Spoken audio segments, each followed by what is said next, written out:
दोस्तों मार्च के तीसरे सप्ताह में बहुत सारे आईपीओ आ रहे हैं और उस समय क्राफ्ट्समैन ऑटोमेशन का भी आईपीओ आया। बिडिंग अब समाप्त हो गई है। इस वीडियो में हम बात करेंगे अलॉटमेंट के क्या चांसेस रहेंगे क्राफ्ट्समैन ऑटोमेशन में, कौन सी इंपॉर्टेंट डेट जो इन्वेस्टर्स को ध्यान में रखनी चाहिए, लिस्टिंग के समय क्या एक्सपेक्टेशन रखी जा सकती है और लास्ट में कुछ इंपॉर्टेंट इंफॉर्मेशन इन्वेस्टर्स के लिए।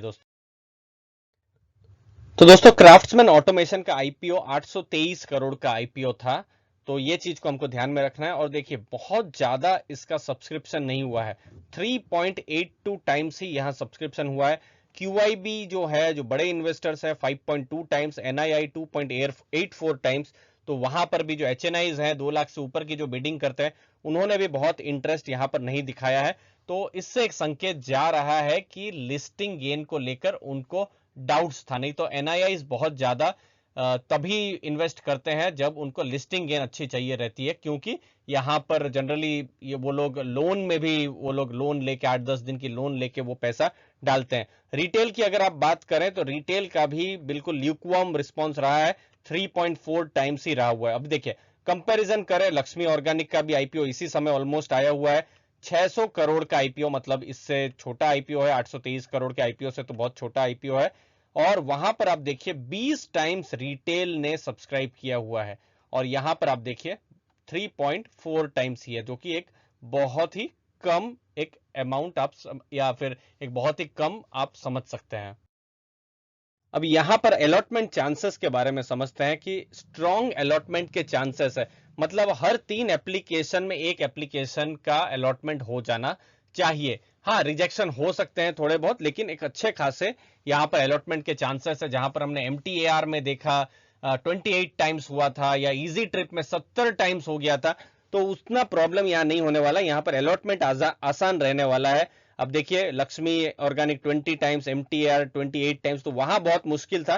तो यहाँ अलॉटमेंट हो जाएगा, वो कोई बड़ी बात नहीं है। इंपॉर्टेंट डेट्स अब जानना थोड़ा सा जरूरी है दोस्तों। लेकिन सबसे पहले बहुत सारे आईपीओ आ रहे हैं, तो आप अपने अपने फैमिली मेंबर्स, फ्रेंड्स के फ्री में डीमैट अकाउंट खुलवा सकते हैं। लीडिंग ब्रोकरेजेस हैं जैसे कि अपस्टॉक्स है या फिर एंजल ब्रोकिंग में। और अगर आप अकाउंट खुलवाते हैं तो फिर आपको 3,500 रुपए का, जी हाँ 3,500 रुपीज का आपको लर्निंग मटेरियल बिल्कुल फ्री में दिया जाएगा। और ये जो मटेरियल है बिल्कुल रिसर्च करके बनाया गया हुआ है, और ये अगर आप बिगिनर है तो आपको एक तरीके से मार्केट में डायरेक्शन देगा दोस्तों। रिफंड इनिशिएशन जो है वो मार्च 23 को हो जाएगा, कि अगर आपका अलॉटमेंट नहीं हुआ है तो फिर आपके अकाउंट में पैसे जो है अनब्लॉक जो है वो हो जाएंगे। अब 24 मार्च को एक्सपेक्टेड है कि आपका अगर अलॉटमेंट हुआ है तो फिर आपके डीमेट अकाउंट में शेयर भी क्रेडिट हो जाएंगे, और 25 मार्च को इसकी लिस्टिंग भी हो जाएगी। तो दोस्तों यहाँ पर मार्च 23 को ध्यान में रखना है, क्योंकि उस दिन एक्सपेक्टेड है कि अलॉटमेंट की लिंक आ जाएगी। तो दोस्तों चैनल को सब्सक्राइब करके रखिए। हर बार की तरह जो लिंक है हमारे जो चैनल का जो कम्युनिटी पेज है वहां पर हम शेयर कर देंगे, और वहां से आप चेक भी कर सकते हैं कि आपका अलॉटमेंट हुआ है या नहीं। लेकिन क्या ये आईपीओ ग्लैंड फार्मा जैसा भी आईपीओ बन सकता है? देखिए ग्लैंड फार्मा का जैसा आईपीओ बने या नहीं, उससे पहले कुछ चीज समझनी जरूरी है कि इसका ग्रे मार्केट प्राइस अभी बहुत ही कमजोर चल रहा है। 5 से 10% प्रीमियम ही है। मतलब लिस्टिंग ये कहीं पर भी हो सकती है। ये डिस्काउंट में भी हो सकती है, पॉजिटिव भी हो सकती है। तो ये बता पाना बहुत मुश्किल है।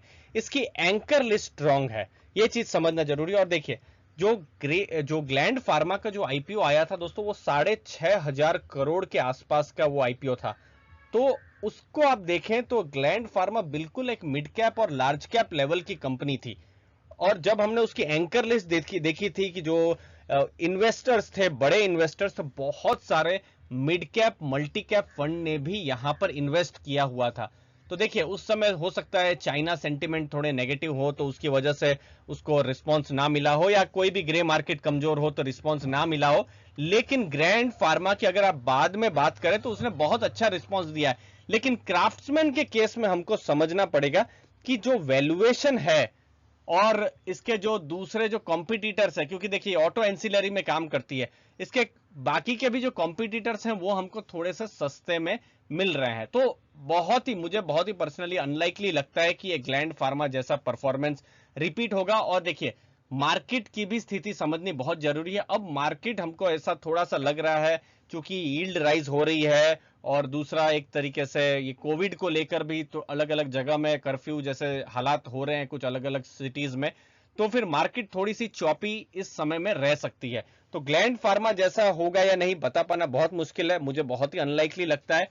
लेकिन और इन्वेस्टर्स ने भी यहां पर चूंकि अप्लाई नहीं किया हुआ है, बड़े इन्वेस्टर्स अभी फिलहाल इस आईपीओ में अप्लाई करते हुए नहीं दिखे हुए हैं। तो फिर लिस्टिंग कहीं भी हो सकती है, नेगेटिव भी हो सकती है, पॉजिटिव भी हो सकती है, लेकिन कोई बहुत ज्यादा यहां पर एक्सपेक्टेशन रखना सही नहीं होगा, जो शायद लक्ष्मी ऑर्गेनिक के आईपीओ में एक्सपेक्टेशन है, जहां पर अच्छे खासे लिस्टिंग को एक्सपेक्ट किया जा सकता है। दोस्तों उम्मीद है आपको वैल्यू मिली होगी। दोस्तों अपने अपना समय दिया उसके लिए बहुत बहुत धन्यवाद दोस्तों।